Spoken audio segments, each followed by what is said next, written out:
On today's show, we have a Locked On crossover event. Should the Houston Rockets consider trading down from pick number 3 in the 2024 NBA draft? In today's episode, we're going to explore a hypothetical trade down possibility with the Portland Trailblazers. It's all coming up on today's Locked On Rockets. This is Mission Control, Houston. Ignition sequence start.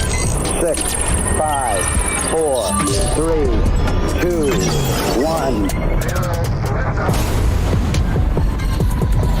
What's up and welcome to another edition of Locked On Rockets, your daily podcast home for everything Houston Rockets basketball. As always, I'm your host, Jackson Gatlin, native Houstonian and credentialed media member. I'm also the host of Locked On NBA Mondays. Be sure to follow along wherever you listen to your podcasts or on YouTube. Just search Locked On Rockets, like, comment, subscribe, all that good stuff. I want your thoughts on today's episode. The premise: should the Houston Rockets consider trading down in the NBA draft, either to recoup future additional assets or potentially adding, another win now piece to this roster, as well as still being able to draft a young prospect to boot?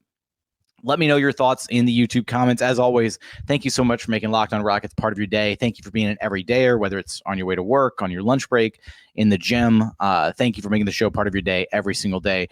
Hopefully everybody is doing okay out there with the severe weather conditions going on in Houston. I myself am currently a little bit displaced from that, but the show goes on. Here we are with the travel podcasting equipment. But genuinely hope everybody's okay out there. Thoughts and prayers to everybody. And hopefully we'll get through this with a speedy recovery. What's up, world? It's your past first point guard and host of Locked On Trailblazers, Mike Richmond. I am joined in a crossover edition of this very episode by Jackson Gatlin of Locked On Rockets. So you're also listening to Locked On Rockets too. Jackson, how you doing? I am doing fantastic, Mike. I'm excited to be here. We did one of these crossovers at one point in time in the past, centered around a guy hopefully many people are less familiar with now, Christian Wood, of all things. And so I'm excited to talk about this crossover. The NBA draft right around the corner. And honestly, it's really kind of crazy because we really don't know what any team is going to do in this year's draft. The fact that it's kind of a weaker draft and the fact that there's not like a consensus top 3 guys in this year's draft, it could go any number of different directions. And the Rockets hold the 3rd overall pick. The Blazers hold the 7th overall pick. And that's what we're here to discuss today. Yeah, so you behind the curtain, this is how negotiations go down in the fake NBA GM world. Jackson sent me a text message, said, would you trade for Malcolm Brogdon? And I was like, or would you consider trading Malcolm Brogdon to the Rockets? And I said, yes, but I only negotiate on the pod. So we have to. We're going to talk about a Malcolm Brogdon trade to Houston and what it might look like. But first, let's kind of set the scene for both teams. The Rockets were the best team to miss the playoffs. Is that true? Best team to miss the play-in, I think is probably where they were. A team with young upside, some promising veterans, but not quite there. They're like one of those teams that needs to take a step forward, which is obviously why you need Malcolm Brogdon.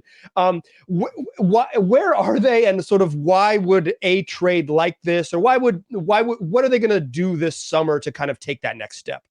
Yeah, so I think the Rockets are in a very similar position to kind of where the OKC Thunder were exactly a year ago when they were 40-42. They made it to the play-in tournament. They ultimately didn't make the playoffs. And then this year they were poised to take yet another substantial leap. And we saw them, become the number 1 seed in the Western Conference, all that. The Rockets feel like they're kind of in that same boat. They were 41-41, barely missed the NBA play-in tournament, at the tail end of the Western Conference. The first time that you've had 11 teams with 41 plus wins in the Western Conference. A historically great year in the Western Conference. Maybe not so much for the Blazers, but it worked out for them, I guess. Their goals, they achieved their goals. They weren't good, but they got what they wanted. Look, so basically the Rockets are now looking to how do they improve, right? How do they take that next step forward? And next season, we know that the Utah Jazz are angling for whatever reason. Danny Ainge wants them to be competitive. They're not tearing things down over there. We know that the Grizzlies are going to be better again this next season once they get everybody healthy and John Morant back in tow and all that. So how do the Rockets take that next step forward? And I think the important thing for them is looking at areas that they can improve kind of, on the margins a little bit. What improvements can you make to this roster? And adding, I think, a veteran presence like Malcolm Brogdon, a guy who's had experience playing with Ime Udoka before, familiar with his system.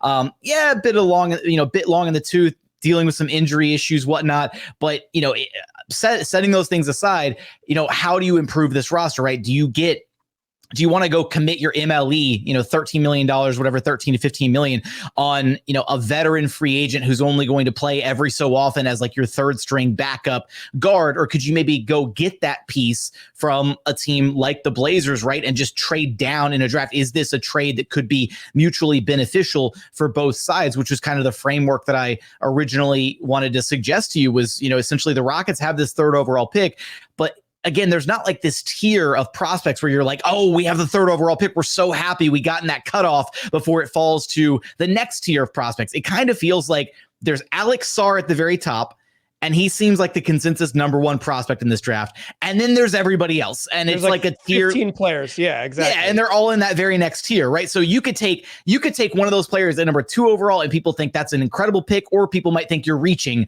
completely. So that's kind of the uncertainty surrounding this draft. Good, because that's also my negotiation tactic, is that 3 is no better than 7. So we'll get there later. Okay. Also, Malcolm Brogdon is 31 years old. He's not that old, Jackson. I don't know how old he's on the wrong side of 30, Mike. He's not long in the tooth. His teeth are normal size. Find a new slant. By NBA standards, he's getting a little long in the tooth. It's true. And he's had some injury history. And he didn't play a single minute for the Blazers after the All-Star break because he was dealing with an elbow injury, and was the same elbow injury or a similar elbow injury to what had kind of torpedoed his playoff run with the Celtics in his final year in Boston. So like there are some red flags, orange flags. I don't know what the... How much of nursing that injury is just because the Blazers wanted to be bad in the first? Yeah, see, that's the unknowable part, right? Like, I think he was hurt. Like, I think that's real. I think they would have liked to play him a couple games, but if it was like, could he have come back? He missed like 20 at the end of the year. Could he have come back and played a handful? I think so. My gut says absolutely, but it's hard to know. And that's the beauty of a team that doesn't try to win, is that you are totally in the dark about what they're after. I'm not bitter about covering a team that loses on purpose. I don't miss those days. I don't miss those days, Mike. I escaped the darkness this past season. You will be there soon, my friend. Yeah, we'll see. But I wonder with sort of the Rockets situation, do they have too many young players to an extent where it's like adding a rookie isn't even appealing, because like, I don't know what you guys call them, the core 6 or whatever it is. Like it seems there is they're not all going to be on rookie contracts forever, but there seems to be a glut of youngsters on this team that can grow. Is there some hesitancy to add another rookie to the mix, or is it like all NBA teams always want to add rookie scale guys? Yeah, I think it's a little bit of the latter, because honestly, with a top-notch coaching staff, right? So much development for these young guys happens behind the scenes. It does, right. You don't have to get, anything out of the 48 minutes of, actual on-court game time to be able to develop. Hell, we can point to Chet Holmgren, who was behind the scenes for an entire year nursing that foot injury, and then was able to come into, what was effectively his second year with the Thunder, but, his rookie season technically this year, and hit the ground running and looks fantastic, right? How much did that help him being with the organization, studying, being in film sessions, and doing all the work behind the scenes for that whole year? And now he's a much more NBA ready prospect than he probably would have been had he just hit the ground running a year ago without the injury. So I do think that if you have a competent coaching staff that can handle the development behind the scenes, there shouldn't be any fears from Rockets fans or organizationally about adding another prospect, because I think it kind of almost alleviates some of that pressure that a prospect maybe feels immediately of needing to perform, needing to play 25, 30 plus a night on, a bad team or in a bad situation. Whoever the Rockets draft, if they take somebody with pick number 3, or if they trade down potentially with the Blazers and take somebody at pick number 7, ideally, whoever they draft would be somebody that they can slow play the development on, somebody that they can bring along, at their own pace. And then when the timing is right, insert them into the lineup or make a move elsewhere on the roster and open up some rotation minutes if they feel strongly that this candidate is ready to be inserted into the lineup. And to your point about the way the NBA is trending, right?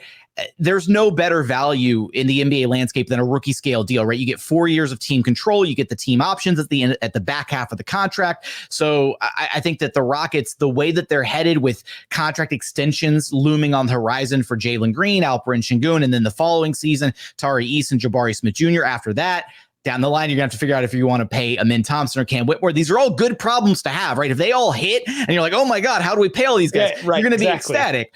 But yes, having yet another, cheap, ideally, NBA level talent, right? Somebody who doesn't bust, somebody who is, capable of playing rotation minutes on a standard, rookie scale contract would be really beneficial down the line. I think that makes sense to me because especially in the new, we haven't really seen it. And I think this time next year, we'll have a better sense of it. But the new climate of the CBA with the punitive measures for teams that are really expensive, the league is sort of trending towards the way to stay good is to pay your players on your team, right? Is to extend players that are already on the roster. So like the key sort of mechanisms for improving a team is to be like Houston, right? Is to have, okay, we've got these like 6 guys and maybe 3 to 4 of them hit. We pay them big money, and then we make moves around the margins. Free agency is slowly dying in the NBA. They're slowly murdering it dead. And because of the new rules with the CBA, maybe these big blockbuster stars push their way to a certain location in a borough in New York, and then back out of that borough in New York, and then back out of that city in near New Jersey, and then eventually out of Los Angeles, because that's the nature of the beast. But maybe that is also dying too, right? Like maybe that's also dying too because of the new punitive measures. So I do think having guys on team control matters. Should we talk about why the Blazers might entertain this idea and kind of where they are? What do you think about that? Absolutely. Let's go ahead and move over there because we got to tackle it from both sides here and figure out why this makes sense from a Portland perspective as well. Let's do it. Join us in that second segment, won't you? But first, let me tell you that today's show is brought to you by LinkedIn. Well, when you're hiring for your small business, you want to find quality professionals that are right for the role. That's why you got to check out LinkedIn Jobs. LinkedIn Jobs has the tools to help you find the right professionals for your team faster and for free. LinkedIn isn't just another job board. It's freaking LinkedIn. It has a vast network of more than 1 billion professionals, which makes it the best place to hire. It gives you access to professionals you can't find anywhere else. LinkedIn does all of that while making the process easy and intuitive. Hiring is easy when you have that many quality candidates. So easy, in fact, that 86% of small businesses get a qualified candidate within 24 hours when they use LinkedIn Jobs. LinkedIn Jobs knows that small businesses are wearing so many hats, and you might not have the resources or the time to hire, so they're always updating their tools to make the process easier and quicker. And there's already 2.5 million small businesses that are using LinkedIn for hiring. So join the gang. Post your job for free at linkedin.com/lockedonnba. That's linkedin.com/lockedonnba to post your job for free. Terms and conditions apply. All right, still chatting here on Locked On Rockets and Locked On Blazers, a crossover extravaganza. I'm Mike Richmond, host of Locked On Blazers, chatting here with the host of Locked On Rockets, Jackson Gatlin. We talked about why this might appeal to the Rockets.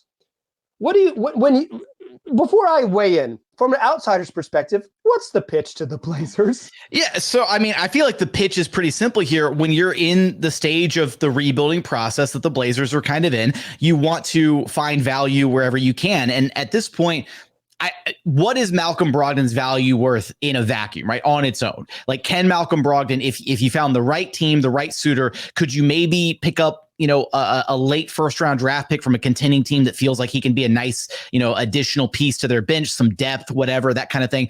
Is this enough value, right? Is there I think it's a 2-pronged question. Could you find better value for Malcolm Brogdon elsewhere? Or is this enough value? Is there a prospect that the Blazers have high enough on their board that they're intrigued enough by that they want to guarantee that they can get their hands on that prospect at 3, as opposed to hoping that said prospect falls down to pick 7? Because that's the one benefit. Even though this is a weaker draft, being higher in the draft pecking order, you get your pick of the litter, right? You get your pick of whichever prospect you want the most.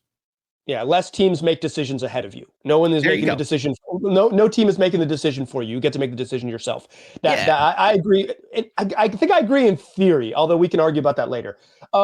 There was some reporting from Hoopside from Michael Scotto that this is like one of those duh, but when you get it, you get it. That teams are monitoring Malcolm Brogdon as a potential trade chip. Yeah, duh. Like, he's 31. He's the oldest player on the Blazers. Look, I just want to highlight, they've been monitoring Malcolm Brogdon since he landed in Portland. Okay, like this has 100%. Been a thing, kicking the tires on him. Teams trying to figure out whether he's going to stay or go, or what the Blazers want for him, because he's not going to be in Portland forever. Right. He's not a long-term piece. Not only do they have two young guards in Shaedon Sharpe and Scoot Henderson, but they also have the sort of mid-range veteran entering year 7 in the NBA and Anthony Simons. Like, they don't need a fourth 30-minute-a-night guard. And Malcolm Brogdon was pretty freaking good last year. Health was an issue. Availability was an issue. But as an off-ball shooter and an on-ball creator, like, what he does is, like, he's a bucket. And he was still pretty much a bucket. He's like a competent defender and a competent playmaker. But what he does is, he can give him the ball and he can go score, and he particularly is useful as a second unit guy in that role. And then in a pinch, he can be your point guard starter, and he can play both guard spots to some extent. Like, he has some appeal there. I wonder for the Blazers, and I think you're right that it's like, what is the reporting from Hoops Hype said it's like teams are monitoring them. Duh, they've been monitoring him since he arrived last fall. But that the idea would be that the Blazers would get a first round pick. But I think you hit the nail on the head. What first round pick? Like, what first round pick? Is the 28th pick in the draft super appealing? To some folks, they'd rather have 31 than 28, because 31 is the second rounder, and you get you can bully guys. You don't have to give them guaranteed money. Like, it's just a little bit different. Yay for bullying people who are chasing their hopes and dreams of joining the NBA. I love to take advantage of someone by picking them 3 slots later. That's what I root for my team to do. But there's so yeah, I don't think he has a particularly appealing trade market. In fact, there was reporting at the trade deadline this year that the Blazers were maybe uninterested in trading Malcolm Brogdon, but I read that as unable to trade Malcolm Brogdon, so they lost interest, because there's no way, at least this is maybe what I hope, there's no way the front office didn't explore trading Malcolm. They didn't look at the roster and say, gotta keep him. There was some reporting that they wanted to, have some vets on the roster next year, and the sort of the path of the Rockets with young players and then the veterans appealed. But, like, there's no way they looked at the roster and said, that's right, MB forever. He's part of the plan. So I think where the Blazers are is that they're pretty far away from being competitive. I think it's a pretty safe bet that this is the worst team in the Western Conference next year. And I, in some ways, proudly the worst team in the Western Conference, right? Like, they're building up their San Antonio is going to be better than them. Some teams going to get hurt and have all types of and be bad. But, like, the Blazers are going to be, if not the worst, and I think, again, safe bet, at the bottom of the West, in a very talented West, as you just pointed out. And it's strategic, right? It's strategically bottoming out, because that's organizationally the path that they have chosen. And I want to, just as a quick aside, I want to give a lot of credit to the organizations that actually recognize that this is probably the best and fastest way to get back to some level of relevancy in the NBA landscape, because unfortunately what you don't want as a fan, as somebody who covers a team or whatever, is you don't want to be stuck on that treadmill of mediocrity. And I think there were 2 teams that did this for so long better than anybody else, other 28 teams in the association. And that was, for a very long time, the Sacramento Kings and the Washington Wizards. They were like the pinnacle of the mediocrity treadmill in the NBA, where every year you could count on them to win anywhere from 35 to 45 games. They're going to be at the tail end of the playoffs with, like, no real hope of like maybe they get an upset in the first round, maybe. And it's like a tall order, if that. So you don't want to be in that spot. You want to be either at the top and you want to be contending, or you want to be at the bottom and earning those assets, right? Getting those top draft picks and be able to draft and develop that young talent to hopefully take that step forward and get back to a place of relevant basketball. Yeah, and, like, you live in America's 4th largest city, which has Houston has a track record of signing free agents. Right, like, they're one of the few teams over the last 10 years that has signed high-level free agents. Fred VanVleet. They're definitely, it's not LA and Miami and New York, but it's probably that second tier of, like, geographically. There's some similarities between, like, Houston and, like, the nightlife in Houston and, like, LA, and so star players kind of gravitate towards that a little bit. They like the city of Houston, but it doesn't have quite the pull that those tier 1 cities do, but it's definitely right at the top. Yeah, and Portland doesn't have that at all. It doesn't have enough rich people stuff to do, and we got bad weather, worse taxes, and it's super white. Like it's not an appealing NBA city for a variety of reasons, and that is going to be true forever. Like the way that the Blazers will be attractive to free agents is proximity to a championship. When they have proximity to a championship, folks will be like, I love the rain. I love those beautiful silver skies. Like, let's go. So for a team like Portland, that's not going to be a factor in free agency. And again, free agency might be dead. Thank you, Adam Silver. But like it will, the way they're going to get good is to be bad, right? They're going to several cracks at it. It can go too long. Everyone knows it can go too long, and you can get messy, and you can be the T-Wolves or the Kings. But like, I don't think they got a race to the middle. So getting value for Malcolm Brogdon, particularly vets, and then seeing what you have with the youngsters and trying to find that foundational piece matters. It really matters. But is that enough value? And that's kind of the crux of the argument here is you highlighted, okay, would you take a 28th, pick in the first round or a 31st pick in the second round, whatever, or is jumping 7-3 enough in this draft? Is there a prospect that you think either fits the Blazers or that they should be intrigued by enough that you would think Malcolm Brogdon is a worthwhile price to pay to move up 4 spots and get that 3rd overall pick? I don't, but I'm going to let you sell me on it in the 3rd segment. Great. I love it. I am absolutely, I'm up for the task. I'm going to absolutely sell you on that. We got that coming up right around the corner here as we wrap up the show. But first, we got to tell you guys about eBay Motors. Passion, drive, and patience. The formula for winning championships is also what keeps your ride or die alive. eBay Motors has everything you need to maintain your vehicle and level it up to peak performance. Superchargers, roof racks, exhaust kits, LED headlights, and so much more. Whether you're into speed, power, or style, eBay Motors has you covered. With over 122 million parts for your number one ride or die, you'll always find exactly what you're looking for. And with eBay Guaranteed Fit, your part is guaranteed to fit your ride every time or your money back. Because with eBay Motors, you're burning rubber, not cash. With all the parts you need at the prices you want, it's easy to make your car the MVP and bring home huge wins. Keep your ride or die alive at ebaymotors.com. Eligible items only. Exclusions apply. eBay Guaranteed Fit only available to U.S. customers. Still a pass first point guard. Still Mike Richmond. Still chatting here with probably like a... I need a cool nickname like pass first point guard. I want that. I want a nickname like that for my show. Yeah, see, that's classic radio. You need a good sign off, which is mine is like, see ya. Bye. Okay, it's over. I'm leaving. And a nickname, right? Like it's what is it? So I have a small child. We have an 18-month-old. And she has some toys, and the toys are from they're from like Chuckle and Burn, and I would like that's the name of the brand. And I was like, Chuckle and Burn sounds like a midday radio duo. That absolutely sounds like a radio duel. Oh my god! It's Mike Chuckle Richmond with Jackson Burn Gatlin, and there you go. Back to Locked On Blazers and Locked On Rockets. It's Chuckle and Burn, baby. Oh my goodness! So yeah. It carries that weight. I mean, you know what? I'm gonna have to do some research and look into this, Mike, because I'm gonna need to come up with my own little like radio nickname, sign off tag, whatever. But let's stop derailing the show here. Let's get back into it. And so it's my job here to still sell you on why this trade works. Okay. So again, this is where I do need a little bit of your insight, your expertise, is because it is such a wide range of prospects after Alex Sarr in this draft. And I find myself, going over this with Rockets fans right now and discussing Rockets big boards and their draft targets if they should keep that 3rd overall pick.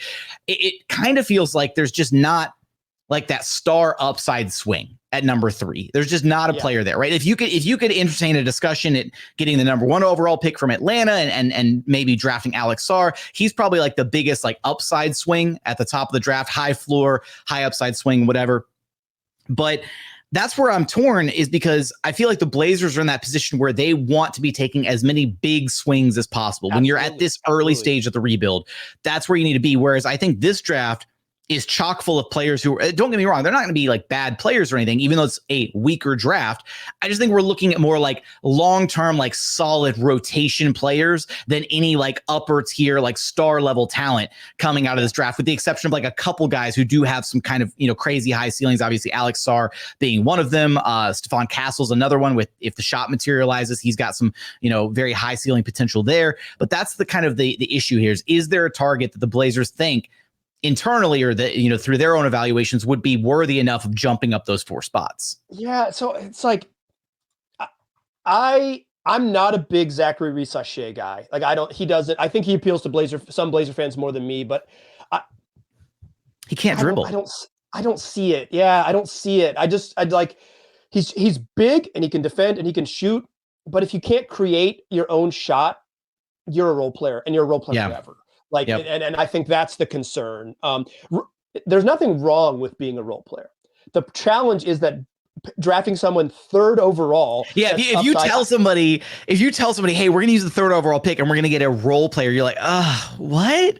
Yeah. I've been called French Rashard Lewis. It's like, Rashard Lewis was a good player for a long time in the pros, right? Like he's a good player on a team that made the finals with the Magic, but like, oh no, man, you don't want to draft Rashard Lewis 3rd overall. Rashard Lewis, he was an all-star one season, wasn't he? Or a couple seasons. One-time all-star. There we go. $115 million contract back when that was a giant contract. Like, had some good moments, right? But I'm not a Rees-Sachet guy. I don't think the guards, like, Nikola Topic is an interesting one, right? Because he's big enough that maybe he could play some like wing creator stuff, but he's a non-shooter at this stage, and pairing another non-shooter with Scoot Henderson seems like a nightmare. So for you, are there names at 3 that you would say are that you are more appealing that would be there at 3 that might not be there at 7, or would be worth it to say, hey, let's just be able to make that decision? Yeah, so I think the couple names that come to mind is obviously, even though it feels like Atlanta is going the Alex Sarr route, I still don't think we can pencil in either of the 2 teams ahead of the Rockets, the Hawks or the Wizards, for it to guarantee like what either of them are going to do. Atlanta could trade that pick ultimately if they did really decide they want to run it back with Trae Young and DeJounte Murray for whatever reason they might want to do that. But right, being at pick number 3 gives you a chance at potentially getting one of Alex Sarr or Donovan Clingan, the 2 best bigs in this draft. Right. 2 very different bigs too. Alex Sarr is kind of the new age, the modern NBA big, right? Versatile, kind of a 4-5 tweener, somewhat like that Jaren Jackson Jr. kind of build. Obviously needs to add a little bit more, grow into his NBA body. But very high ceiling player offensively. If the shot materializes at a consistent rate, then he's he'll be an elite pick and pop threat. He can play over the rim. So there's a lot to like about him. And then Donovan Clingan, a very different type of big, right? Your traditional kind of lumbering, legit 7-footer drop big, right? Just put him in drop coverage, completely change your defensive scheme.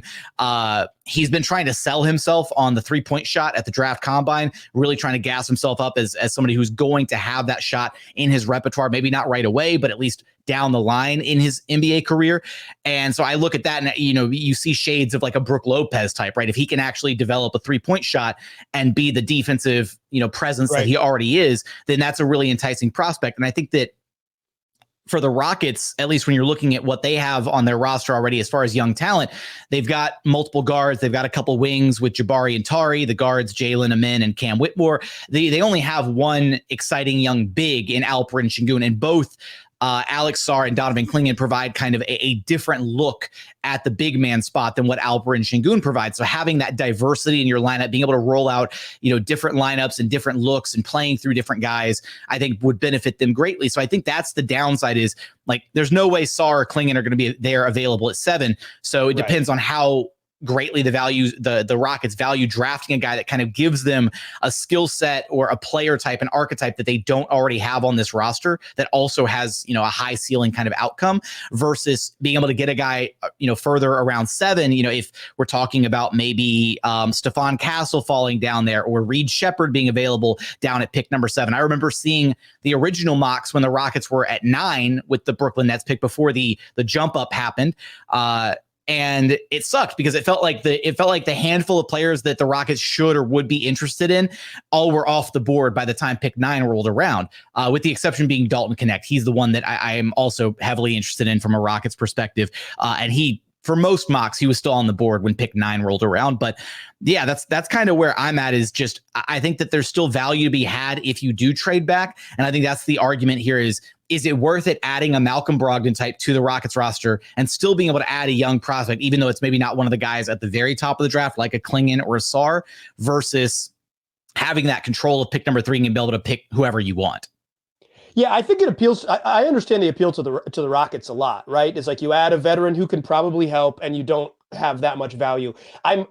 So pitch me on your package, because I don't love it for the Blazers. It's like the opportunity to draft Stephon Castle and the opportunity to draft like Ron Holland or Matas Buzelis, like one of the wings with upside. I don't know that any of them are going to be stars. I like Holland. I like Buzelis.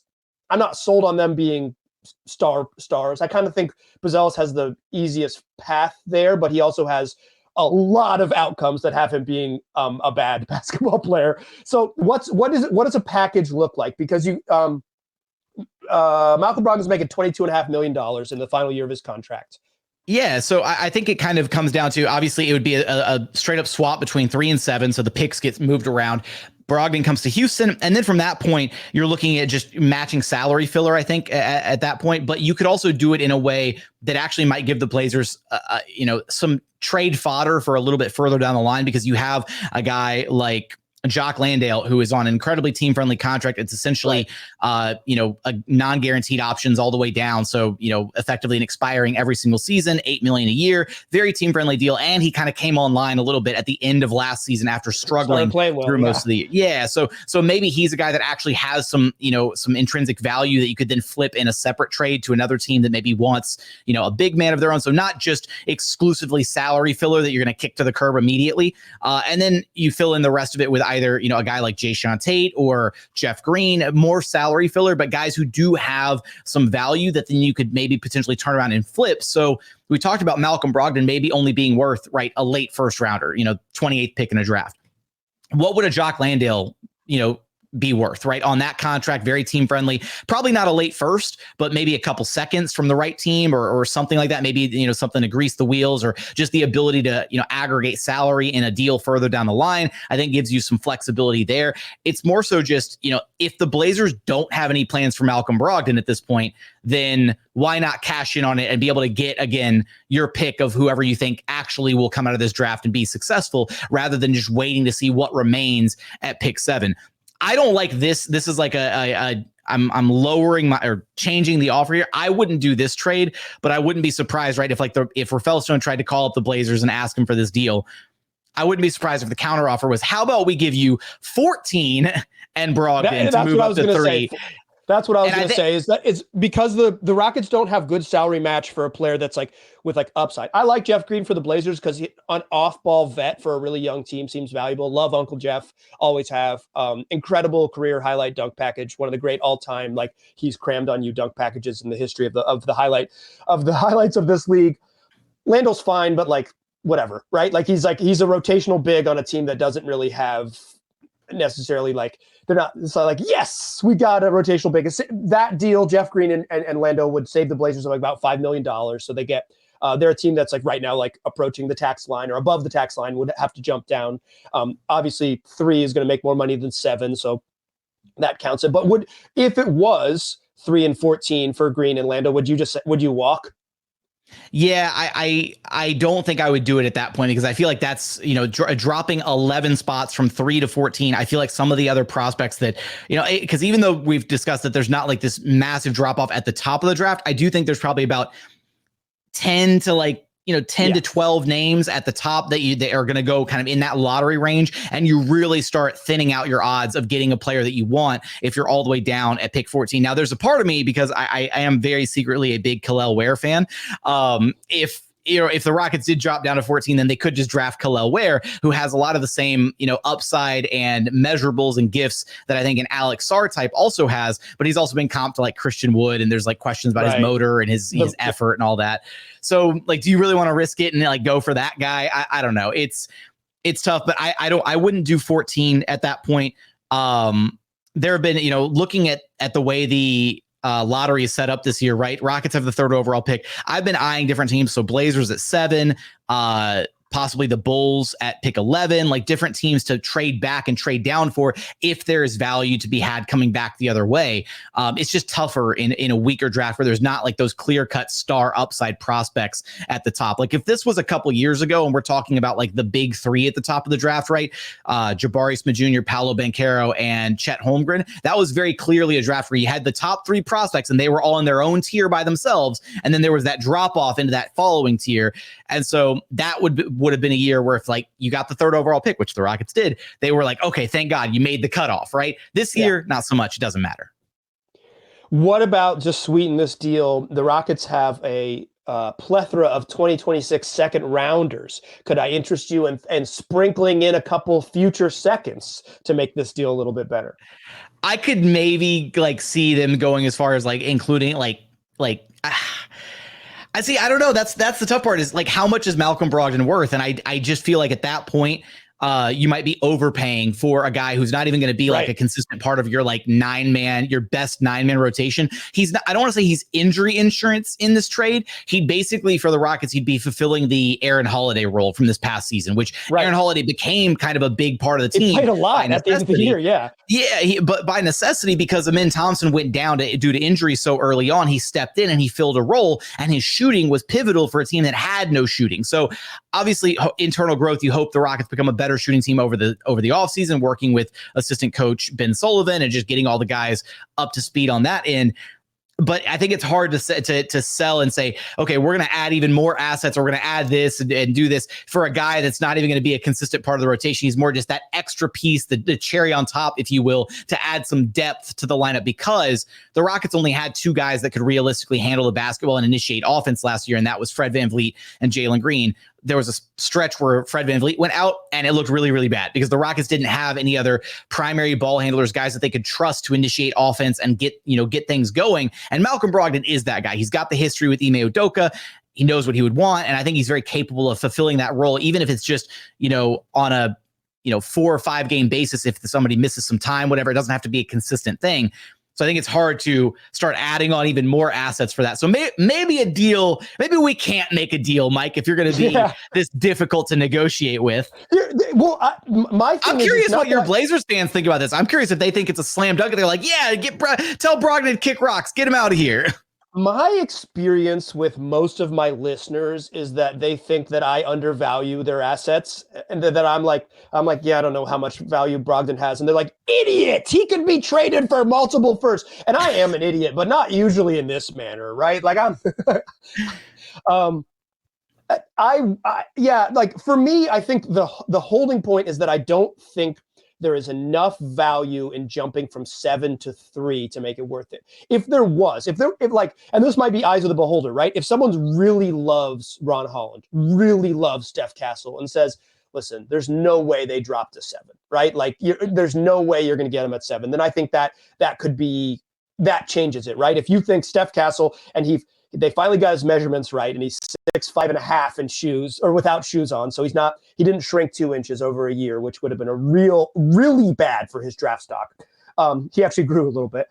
So like, if you think, okay, that's a top 5 pick, right? And he won't be there at 7. So we have to do it. I think that would be the thing for me, but I don't really like, I think standing pat at 7 in this particular draft, there's just not enough opportunity. The opportunity cost isn't high enough that like moving up to 3 would be worth it. But I would say this, because I don't think Malcolm Brogdon has a lot of standalone value coming on, like his availability, point guard. He's also going into the final year of his contract. So like how much value does, the other thing, he also has some intrinsic value is just an expiring deal too. So there's that, right? $22.5 million could be attractive to a team that wants some salary cap relief, whatever. So you might be able to recoup value in a different way for him. Maybe somebody's not interested in Malcolm Brogdon, the player, but they're interested in Malcolm Brogdon, the salary, the tax. Yeah, the $22.5 million. Yeah, exactly. There you go. The $22.5 million coming off the books.